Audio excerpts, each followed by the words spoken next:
I had to go ahead and clamp this down since I was going to be polishing on it. And I'll just use the can as a temporary. It actually balances quite well on its own. But once I remove the right-in readout, it got a little bit off balance.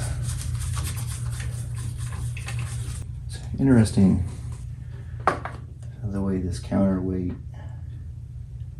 is installed. Like it has two different potential positions in it. Very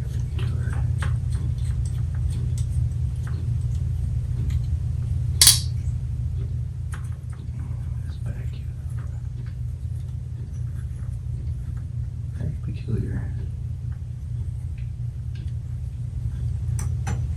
The way it has two holes. I don't know if you can see that, but let me zoom in on that.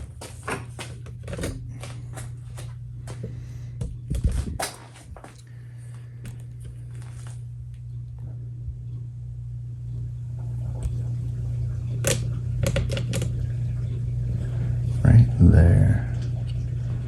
Whoops.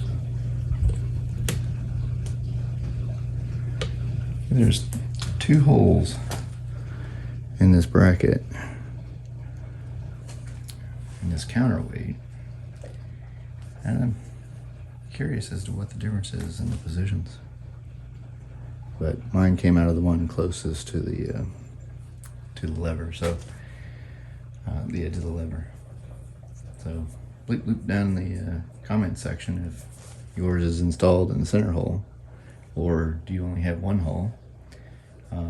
Just one of those curiosities that you run across. So it definitely doesn't polish up. So we're gonna leave that as is.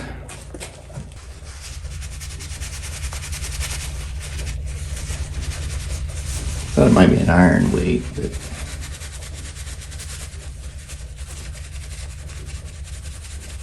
too heavy to be aluminum. So it's probably lead. 72. I'm not sure what kind of restrictions they might have had on using lead. You can see how the counterbalance weight works though. I let go. Yeah, same.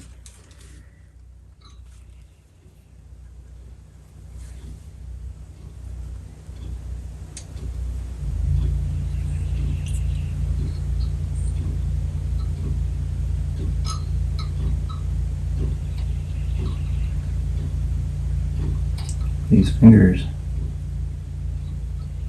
are a little bent.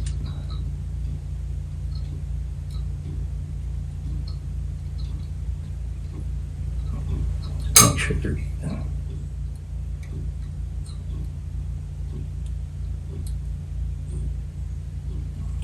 Pretty good.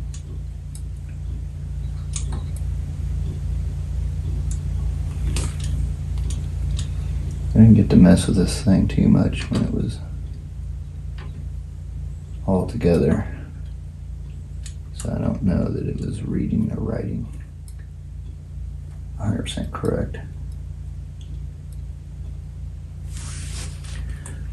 That looks pretty good.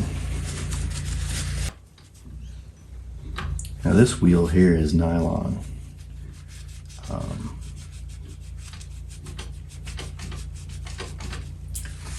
Kind of serves a couple purposes. One is the nylon gears, they run rather quiet.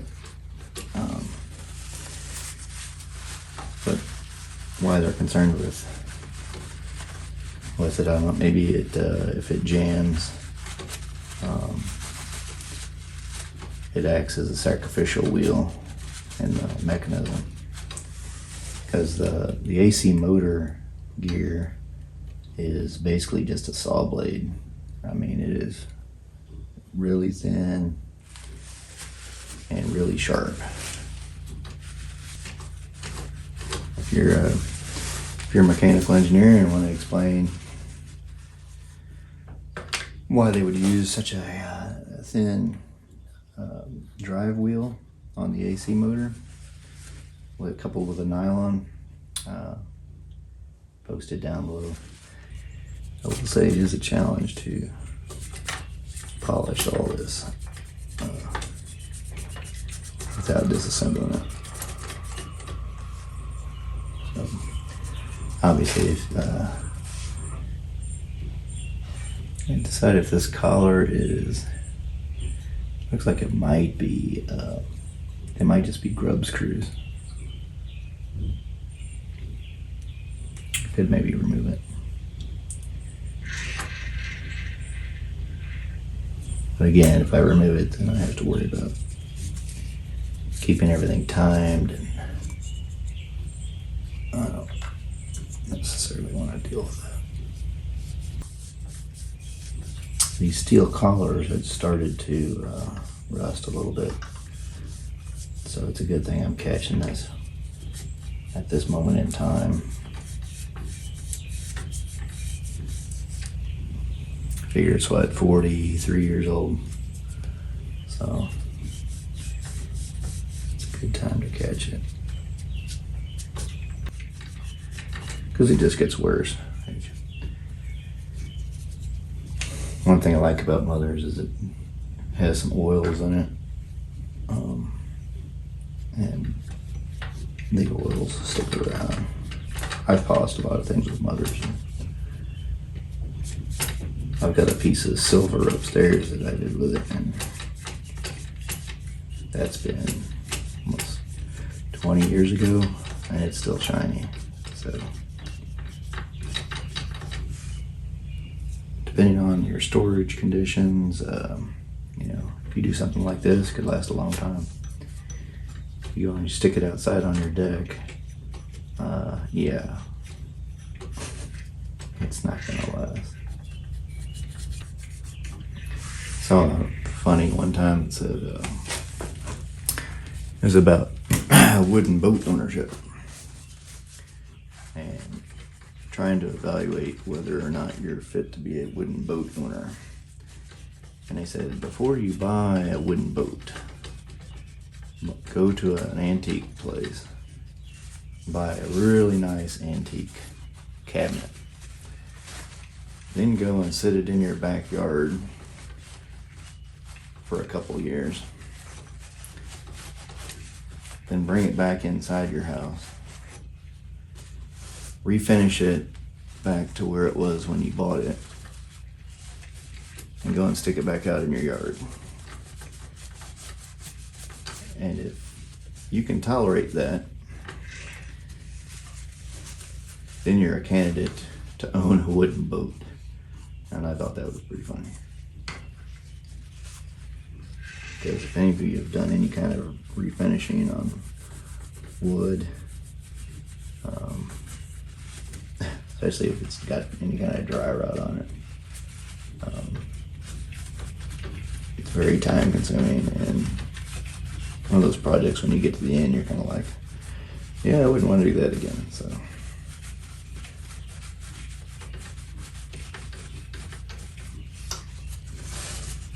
now, if you can afford to pay somebody else to do it, more power to you. The reason why I take on a lot of projects that I do are budgetary.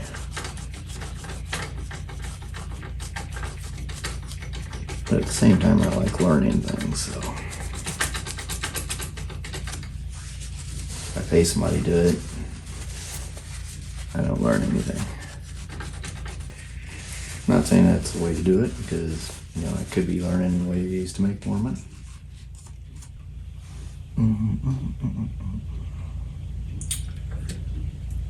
This thing is incredibly sloppy, though.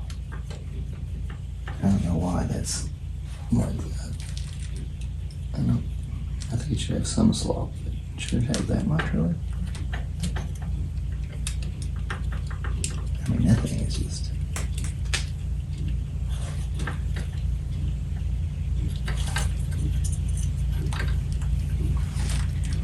And there's a...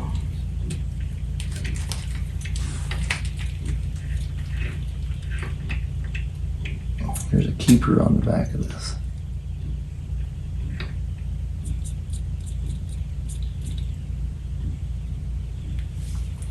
And it could just be the fact that it's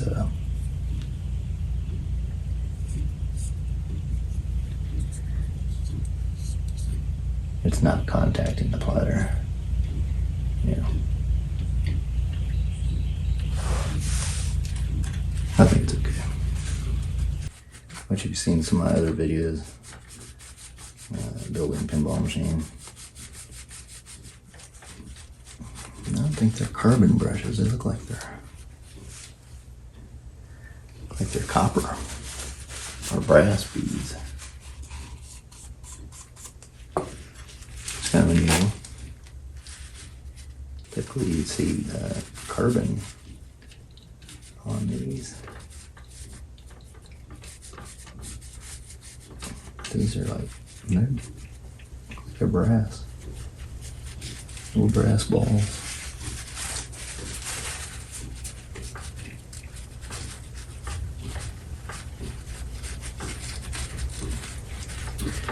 Which would be why on some of the other write-in readout boards that I've seen, some of them are pretty gouged. That would explain how they're getting gouged. But again, I am not using sandpaper. We're just polishing it up. If you go and attack this brass connectors and with a emery board or something like that, you're going to cause some damage. And you're probably going to cut grooves into those tips. And that's just going to accelerate wear on your write-in readout board. So I would not recommend it. Take you a little bit of time. Be patient. See how I'm holding the, I hope you can see it anyway, how I'm holding the switches.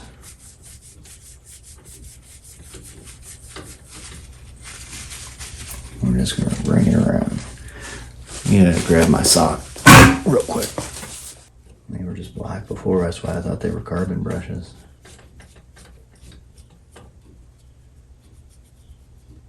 They are not carbon brushes. Something else entirely. These two on the end here are kind of tough to get at. I don't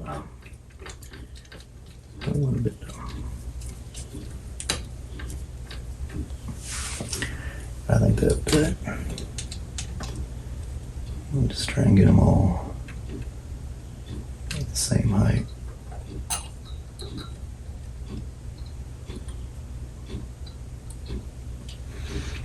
There is a tool, so if you wanted to, use one of those, you could. In this particular instance, though,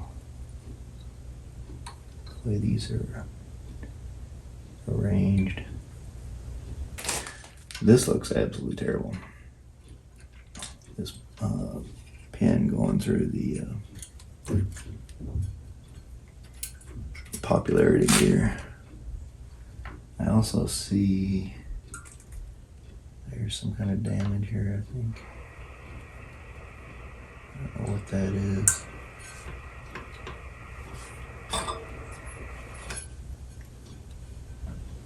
There's definitely, oh yeah.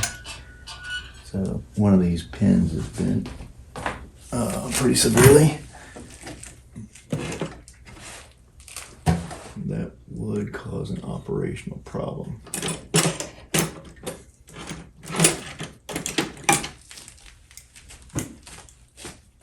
So let's see if we can patch that up.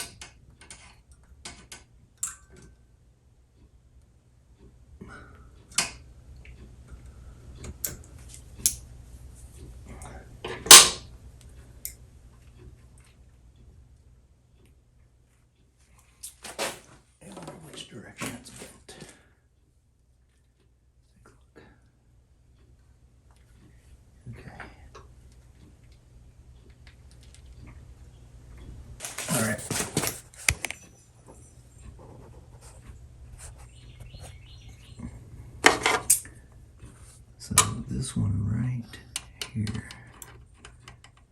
he was bent clear down and sticking it out this way.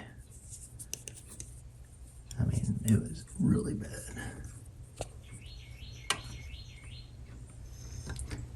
Almost got him. Might have to get my pick up. Let's grab a pick. All right.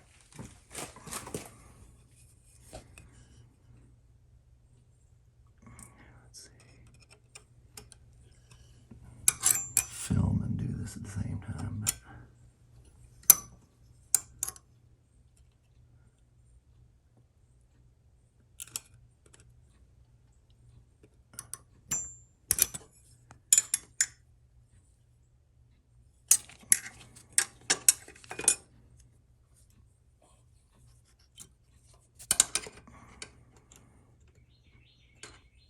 It's very difficult to get a hold of that.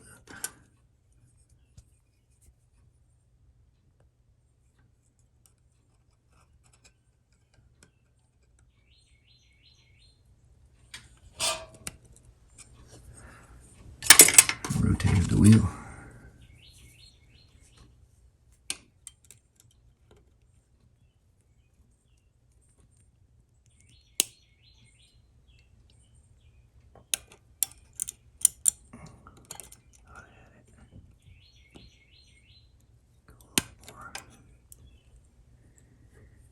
All right,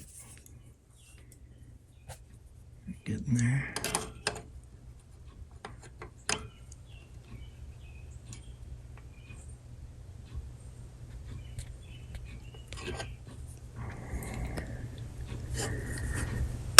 A little bit more. That's the time it breaks off, right?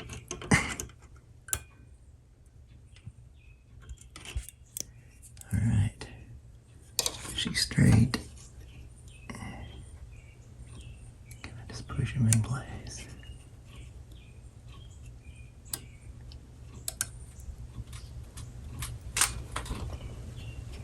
Almost.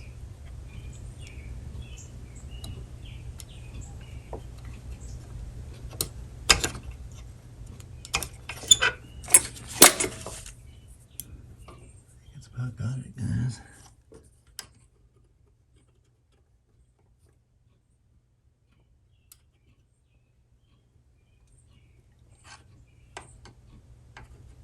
A little bit more. Come on, baby. I think that's it. Come on. There you go. All right. Now, this pen is rustier than rusty. Oh my goodness.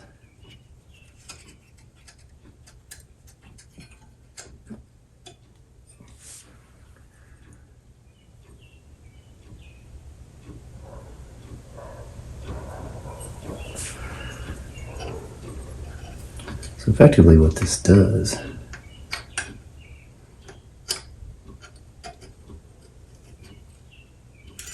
presses up against that.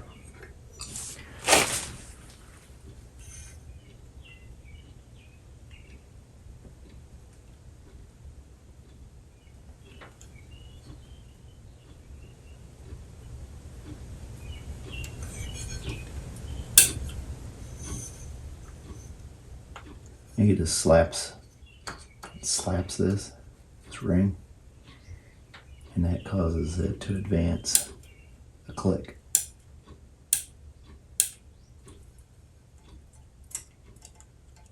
You hear that? See, these aren't as tight as that one's tight. That's tight. So basically, from what I'm seeing is it needs to click.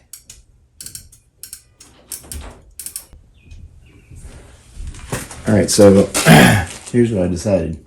If I lift this pen all the way, it now clears the tab, and I should be able to just press him in.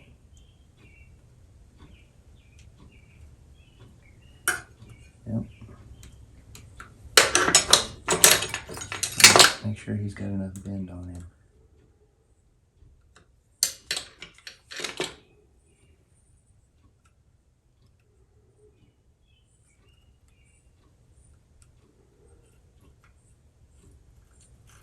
I'm gonna lay him back down. Hit the reset. Okay. Did it take? Did not. So I need to do a little bit more work to it.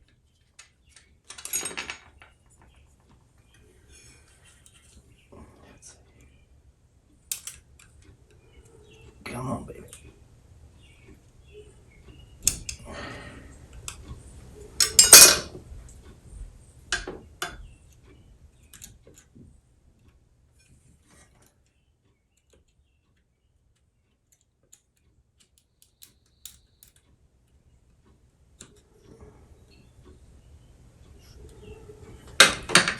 Alright, so I really got him jacked in there.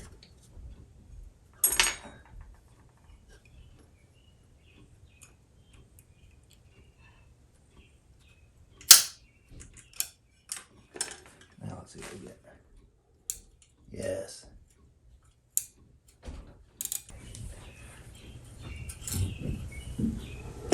Now I'm going to do this one too. Let's use the same issue.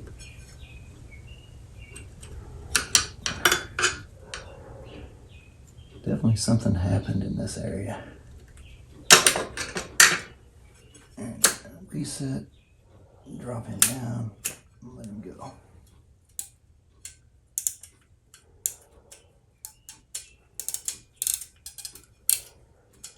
Some are stronger than others, but as long as they click, I think you're good.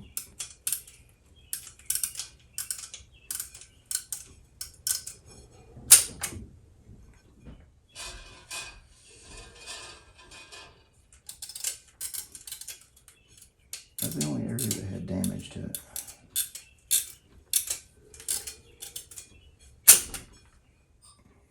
All right. Fixed.